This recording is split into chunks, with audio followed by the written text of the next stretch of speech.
What's up, guys? It's Aiden from Tunestone, and it's time for another album review. This time it's Loom by Imagine Dragons, their 6th studio album, which is pretty crazy to me. I just feel like the years have passed me by with them, but they keep coming out with more and more. And while this one presents itself as a attempt for a radio hit, it does provide a tad bit more. Let's get into it. The album starts off energetically with Wake Up, with this up-tempo, snappy beat, but then I'm just kind of taken out of it when they go spinning. It's silly, man. I can't take you seriously. I think the chorus of the song sounds good, but just with the rest of it, it's just made corny. I'm already rolling my eyes here. The song and some of the album also just feels overproduced. It kind of feels like Death of a Bachelor-esque. I don't know. I mean, it has this post-industrial electric sound that Imagine Dragons created, but it is just going a little too commercial now. Although, we start to look at the bright side with the next song, Nice to Meet Ya.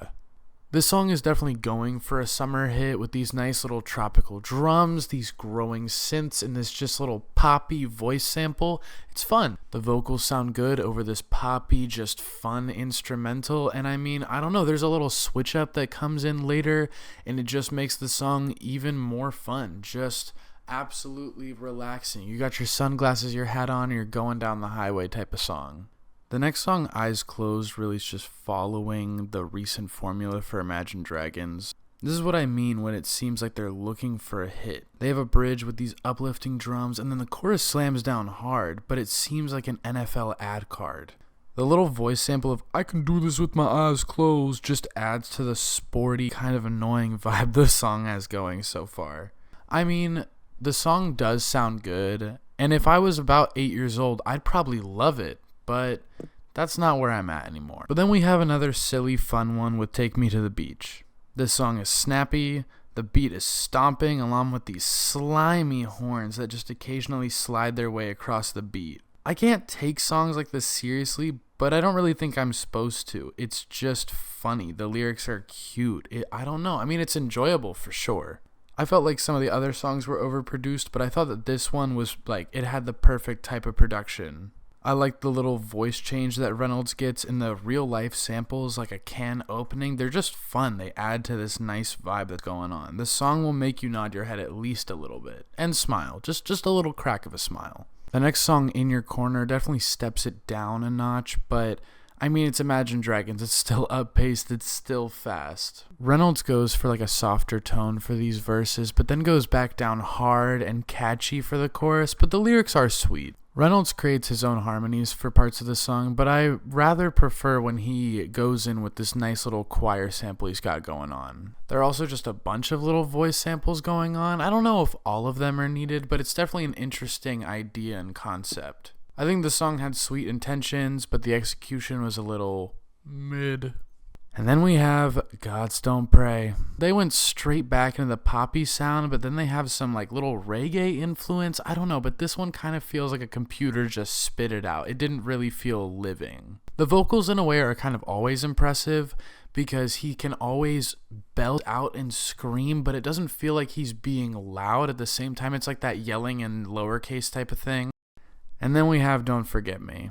Don't Forget Me is like a foreign Instagram reel song in the making. The tribal-esque drums do bump pretty hard. They're fun. But otherwise, the song is pretty hard for me to listen to. The vocals, weak. The lyrics, weak. I feel like I'm watching one of those extra manipulative reality romance shows on Netflix. I just can't with this one. Compared to the last few songs, Kid is a major improvement. The vocals and flow are a strong suit on this one, and they actually go pretty hard. Reynolds' voice helps guide the song, and at times he goes pop punk, and other times he goes classic alternative. I mean, it's pretty fun. I also like when Reynolds turns into a choir, and the drums are upbeat and entertaining. I mean, yeah, this song falls right into Imagine Dragons' discography, but it's definitely better than the last few. I got complicated feelings about Fire in These Hills. This song could have used a good feature or maybe just a different band to make it. Reynolds just doesn't seem made for the slow part. He does sound good with the chorus, but I would have loved to see a feminine energy here, some lady's voice. The occasional horn in the background is probably my favorite part with these nice little poppy drums. The flow is fun, and it's different from other songs in this album, but it just feels weird at points. In this album as a whole, I mean, this one is definitely one of the better ones as well, but it still just feels odd. And then we have Eyes Closed, but featuring J Balvin. I mean, the song was already previously featured on the album, but they re-released it with the feature. I don't know, it feels strange, like why not just have it be in the regular version, especially since the Spanish sounds really good over the song. The ad-libs get a little bit cringy at points, but Balvin's verse was like, they were fun. I enjoyed them. They were definitely welcome additions for this one. You know, I tried to come in with an open mind. I did come in with an open mind, and just saying, these songs are catchy as hell. I mean, they've been stuck in my head, even the ones I don't like. But it's hard to say that I expected anything else from Imagine Dragons. I just didn't. This album just feels like a filter for their formula. There were definitely a few fun and silly songs, and out of all of them, those were my favorites for sure. Others just felt obnoxious or lazy. I don't know. This album is kind of a flop for me. I'm giving this album 3 old boots. Out of 10 old boots. Thanks for watching.